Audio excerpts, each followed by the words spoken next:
Am I still showing the chart or? Yeah, you're DJing. Actually, let me share because I got another chart that I want to share. Literally like 2 more charts, so it's not that big of a deal, but they're important.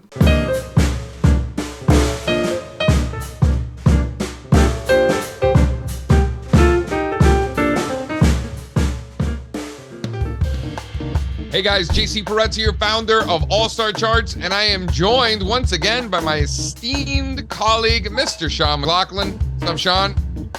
What's happening, buddy? Nothing like doing a video into the close of this fast market. Listen, you know, it's a little bit of volatility. I mean, we're not getting the volatility in the stock market that we're getting in the bond market, for example. You know, we really haven't seen, you know, real volatility at all. You haven't seen credit spreads blow out at all. A little bit of broader volatility as opposed to just in banks, but not seeing much, which is a little bit surprising, actually. You know, the S&P 500 really just is in a range, as you can see here, stuck below this anchored VWAP from the highs from, 15 months ago or so, kind of just within that range. What's really impressive is technology, semiconductors, with interest rates getting clobbered. It's the opposite of what we were seeing last year. As interest rates were going up, it was putting downside pressure on technology and growth stocks. As interest rates, I mean, the 2-year, the historic rate of change to the downside in the 2-year yield, that sort of kept a bid in technology and semiconductors in particular, as you could see here. So that's what has my attention. Now, why don't you talk to me about sort of the thought process when volatility sort of broadens out a little bit, like we've seen over the last couple of days. You and I, the first thing we're thinking is sell premium. Why don't you walk through that mentality? Yeah, we were talking this morning. You asked me at first, you said, what are we doing today? We selling some premium? And I was like, well, yeah, I mean, that's the responsible thing to do here. However, we need to be careful. There's a lot of, feels like there's a lot of unknowns out there. And any new shoe can drop. It seems like at any point, any new bank could go under, scaring people even more. So we wanted to pay very close attention to finding an instrument that looks like it may be in a range-bound, area, which a lot of them aren't right now. A lot of them are busting out of ranges. But when we looked at the technology sector ETF, we saw that, it's kind of holding strong here, all things considered, in this ugly tape. And we were able to find some out of the money premium at some pretty far away strikes. At least nothing feels far away these days right now, JC, but it felt comfortably far away. And, if we're going to do it, if we're going to sell premium, we're going to do it, but we're going to define our risk. And so, you alluded in a tweet I saw earlier today that, normally in a situation like this, we might just sell a strangle, which is an out of the money call, out of the money put, ride it naked. And, it's a high probability bet. But when we have so much uncertainty out there and so much whipsaw, it's probably it's definitely a more conservative move, but I feel like it's the right move right now. Yeah. We're doing an iron condor instead. So we're doing the strangle, but protecting it by buying further out of the money long calls and puts. Let me try to walk through this sort of in try to explain how I see it. Normally we're just going to sell the premium, sell the out of the money calls, sell out of the money puts, collect the income, call it a day, right? Easy peasy. If at any point we break those bands, we close out the trades, take the loss. And if we can buy it back for half of what we received in the first place, take the profits, right? Very simple. I put that trade on all day when volatility sort of spikes.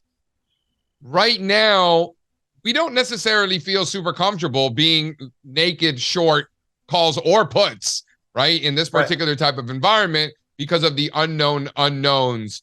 Because of, there's not just one cockroach. We've been around the market before. All these bailouts and everything like that. Who knows how many more bailouts will be necessary? Whatever. Not worth it. So in order for us to sleep at night, which at the end of the day is more important, I'm more interested in sleeping well at night versus making money. The sleeping well at night is more important to me. So if I'm not sleeping well at night, it's not worth me putting the trade on. And in this case, that really wouldn't sit too well with me. So we can hedge that position by buying a further out of the money call and buying a further out of the money put so that we can actually sleep at night. How did I do? That's about right? You did great, and I just want to add one thing about the volatility. In most situations, when we see implied volatility rising in the market, that's usually a reaction to prices falling, right? Prices fall, people get nervous, they want to hedge their positions, and that drives up the price of options. That's your standard issue rising volatility environment.